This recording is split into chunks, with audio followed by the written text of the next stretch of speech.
they come with art can be taught when you're in primary school, whether you have talent for arithmetic or history or geography or whatever. We take it for granted that we all have the trillion on the other side. I'm not repeating the same thing, it will be very boring. And right?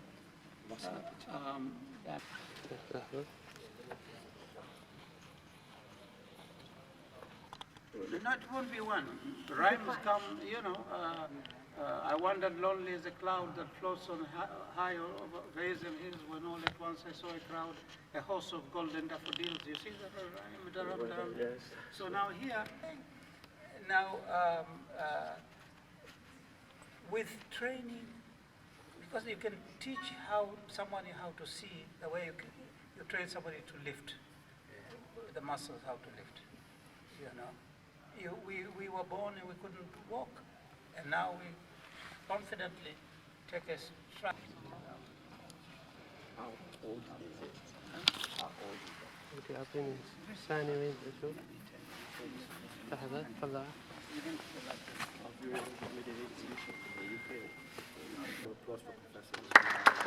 Thank you.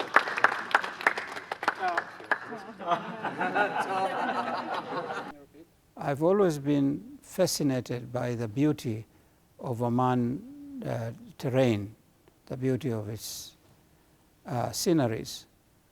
And for the last many years, 20 years or so, I've been concentrating on painting the sceneries. And then I realized that many times the terrain changes very, very fast because of weather. Because you remember we had Gunu, and a lot of trees were uprooted, changed the whole terrain in some places.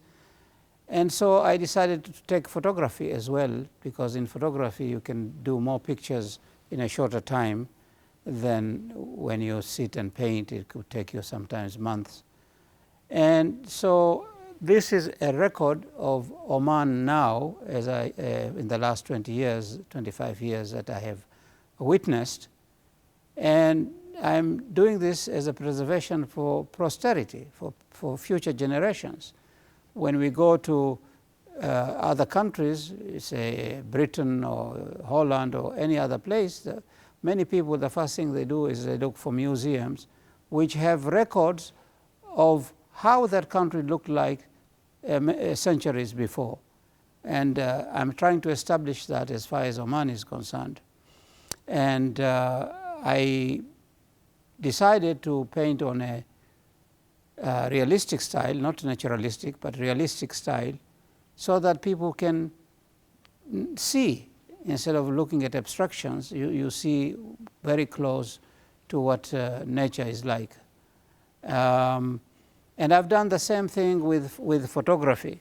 Now here we have, for example, Wadi Banu Khalid, a place called Endoa, and in this Endoa, it no longer exists as it is because we have built a road,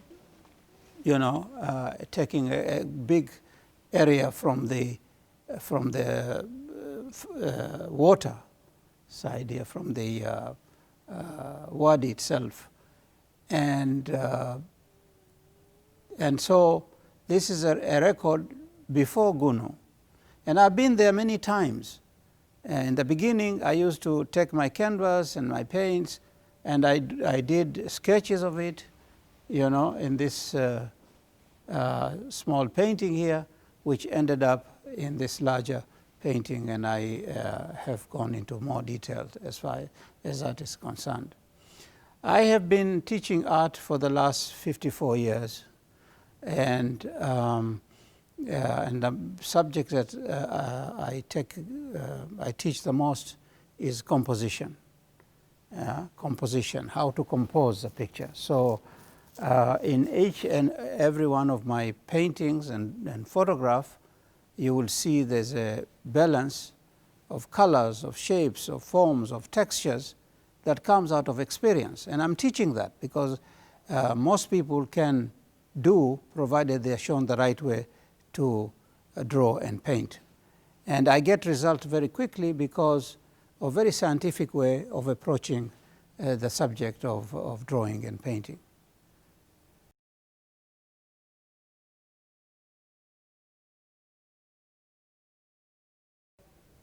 We talk about composition. This is one good example to show how when I see something which is well composed, created by God Himself, I say, okay, I should take a picture of this. This is a photograph, unlike the other one we talked about, which is a painting. Now, I saw this shape here, okay, which is a special shape, but then I didn't just see that one. I saw that's the same thing here in reverse. So that creates like a rhyme in poetry. And not only these two, but when you look at the cloud, I also saw the same thing. Look at it, echoing those shapes. And people, when I compose, subtly, I do look for this kind of repetition or rhyme, or in poetry, if you want to call it that. And also when I go to take pictures, I wake up very early in the morning, especially when it is about to rain or when it is raining or after the rains. That's when you get beautiful colors. Color saturation is very, very good. So this is an example of a simple composition that I'm talking about.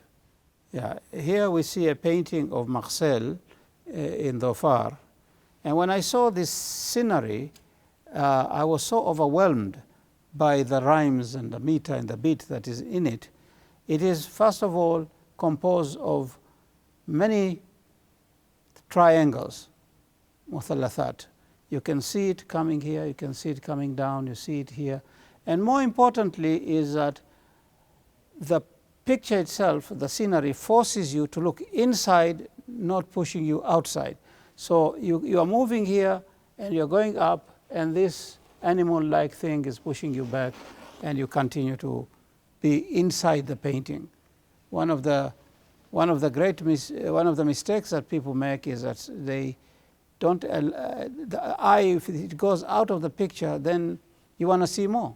But this one pushes you to be inside the picture, and it's composed with as I said, the triangles that are there. This is a painting which is 6 foot by 4 feet high, and I did it, believe it or not, in less than 50 minutes. And because of that, and because of what I was looking for is movement on a static canvas. Artists for centuries have been trying to get movement on canvas, and it's been very difficult to achieve that. Now, the zebras are animals that you can see a kilometer away, and I was asking myself, what's wrong with the zebra? There's no camouflage in what they are doing. Not what they're doing, camouflage in their skin color. But then when I began to see one zebra running and a lion is chasing it, the stripes look like psychedelic colors, and if there are two of zebras running, then the lions get dizzy. And I said to myself, I will paint just 3 seconds or 4 seconds of what I record in my mind's eye, and therefore by doing that and not putting details, I was able to achieve this movement, zebras in movement. And that is something that is, to me, an achievement.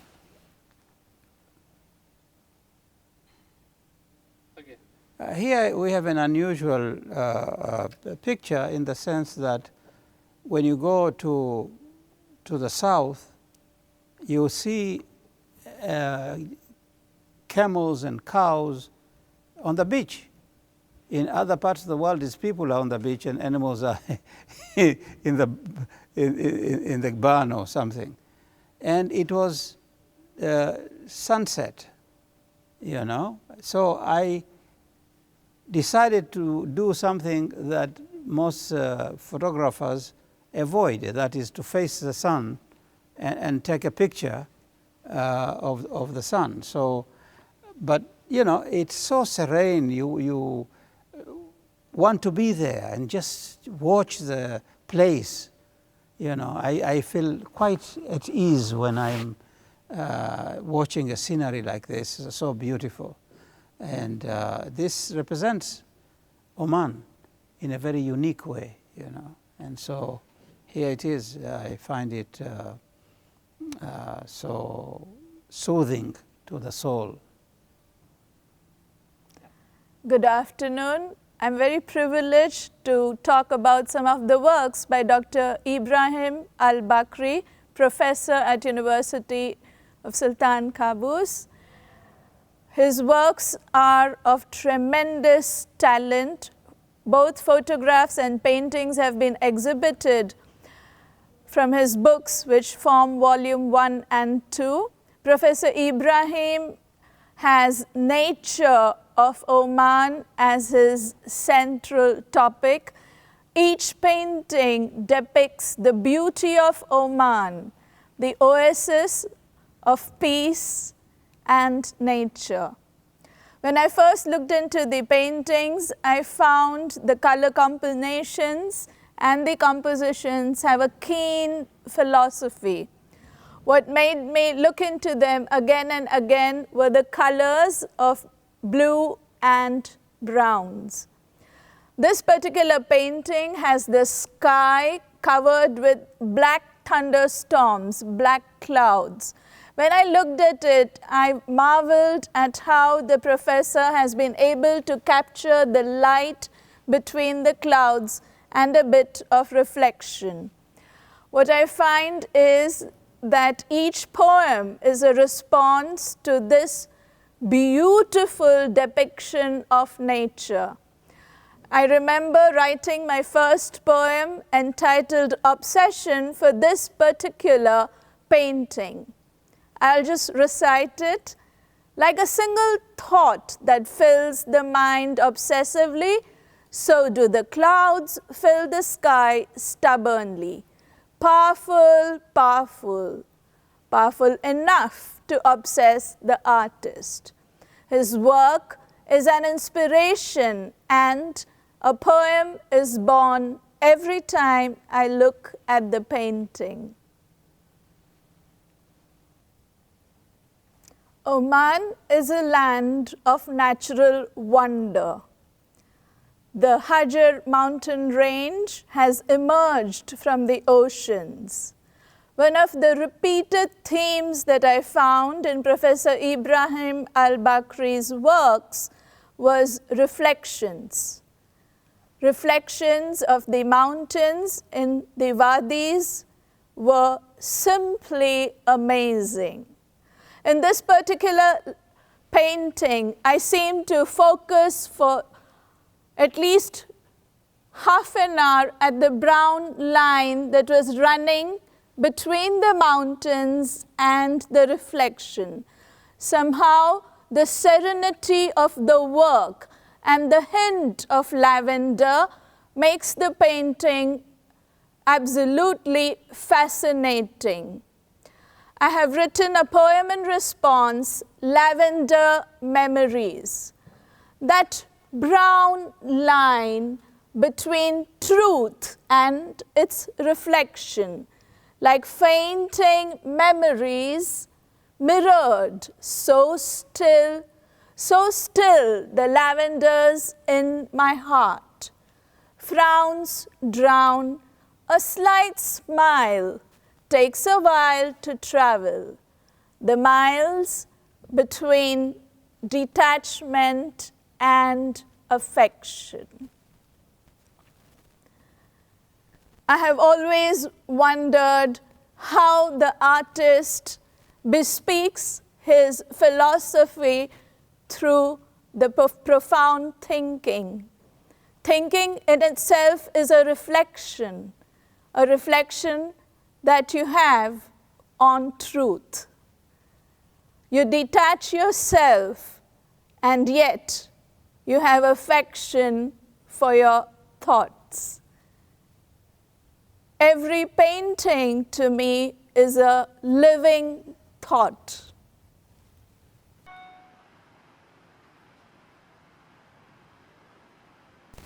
When I first saw this painting, I felt that I was right there in that spot. So real was the detail. I have entitled the poem for this particular painting as Golden. A wayward, unwet grain of sand, like an ungathered, unruly thought, refused to blow 1 billion times with the willful winds and stuck in my eye. Thank you.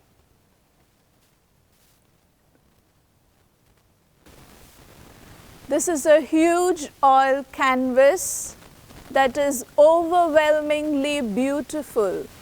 Here, Professor Ibrahim has made a painting that depicts the human mind to me. Every viewer who appreciates art would come to it with a genuine response of feelings and emotions that rise by looking at it carefully. The entire canvas seems to be dominated by gray and black. To balance this are the rising tides, the white surfs, the waves, the foam. When I looked at this painting, I was spellbound. I was speechless. For a few minutes, I just could not respond. Such was the overwhelming feeling of how can an artist be unstoppable. The force of his paintbrush, the strokes with which he has made these beautiful paintings is obvious from this masterpiece. I just had a simple poem rushing through when I saw it, and here it is. It's a simile to the image. Gush, rush, gush, rush, gush, gush, rush, rush. Emboldened, unstoppable, like the artist's canvas strokes, are my candid words. I have here a wonderful photograph that has colors not only captured from the sky with a yellow golden cloud, besides pure blue clear skies, the yellow of the mountain ranges, the beiges, the browns, and the grays. What really enthralls me is the lavender reflection because of the clouded sky. This part of the picture has lavender mountains, and the tips are especially beautiful in their color. There are dots of orange and ochre throughout that catch my attention. There's also chocolatey mountains. They're just so amazing in the number of colors that they bring to the photographer's eyes. It only takes a genius like Professor Ibrahim Al-Bakri to capture these colors at the wee hours of morning, just before dawn, when the sky and the light from the sky are perfect. To this particular piece of beauty, work of art, I responded with Golden. The title of the poem, Mosaic colors hide in the chasms of the Hajar.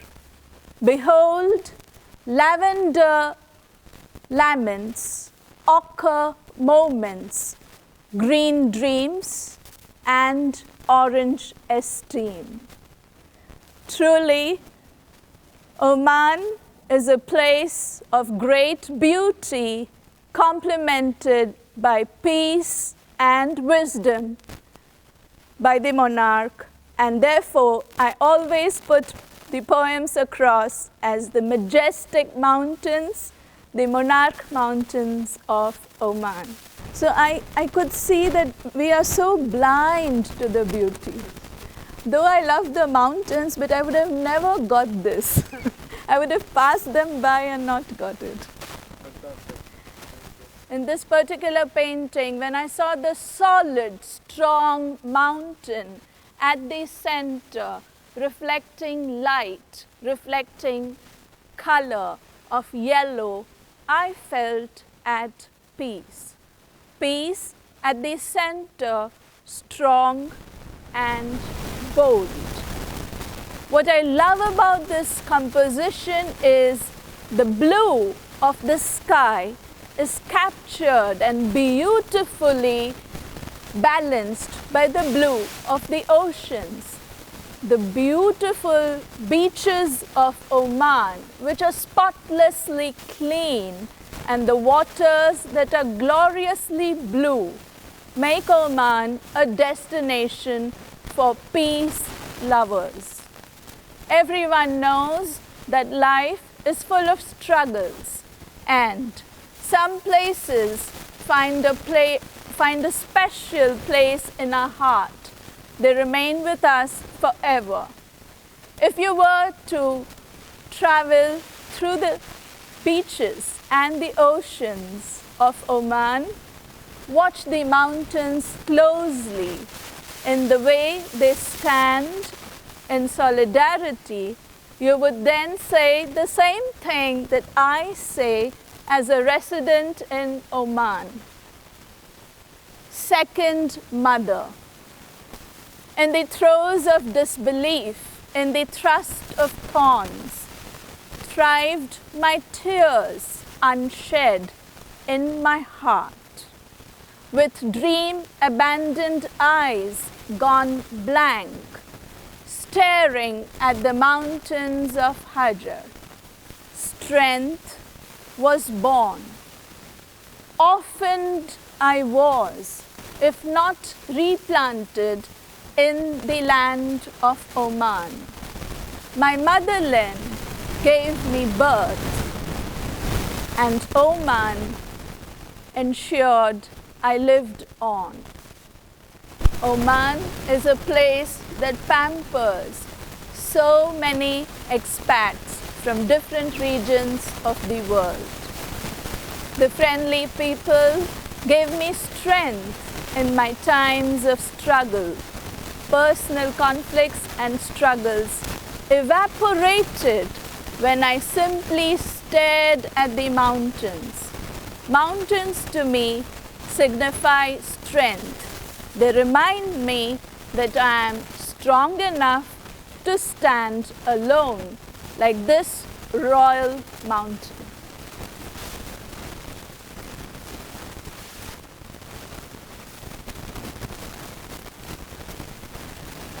There are 8 to 10 zebras ready to leap. They are in black and white stripes, and it is the random stripes that give us the illusion of movement.